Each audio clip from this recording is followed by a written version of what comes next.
My name is Chad Wickrichardson, and I work for F-35PR. We were contracted by Lockheed Martin to help civilians embrace the next generation of fighter jet.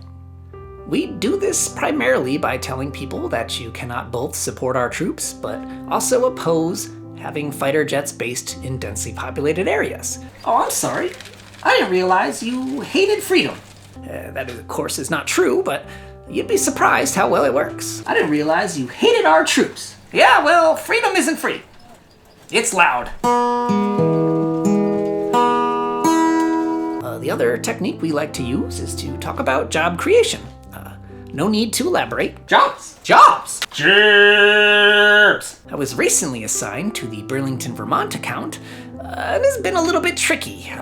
According to the latest noise maps, the number of homes in high-decibel areas is set to triple, and they recently had an unexpected preview. It did not go so well. The phone has been ringing off the hook. As you recall, an F-16 sounds like this.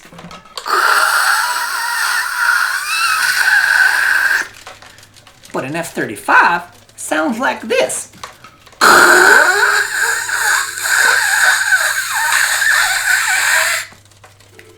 I don't know about you, but I cannot tell the difference. Now, Burlington is an interesting place. You see, they are the first all-renewable energy city in the nation, so they clearly care about things like climate change. But at the same time, they have these military jets just blasting carbon dioxide into the upper atmosphere.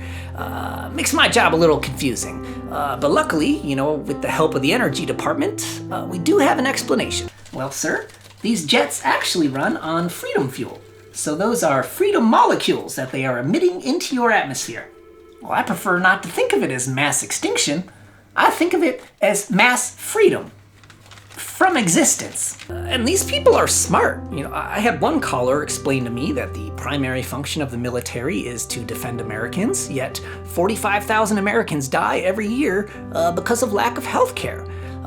And when people in Vermont say, hey, maybe we should have a more universal healthcare, the first thing they're told is, how could we pay for that? Yet here are these jets that cost $1.5 trillion. I mean, that's a lot of healthcares. That's an interesting point. Hold on, what's your email? I'm gonna send you a video real quick. All right, check this out. Can healthcare do that? Woo! Woo! Sorry to hear about your husband. Despite the outrageous cost of the F-35s, they still don't fly so well. In the past year alone, at least 2 of these planes have crashed.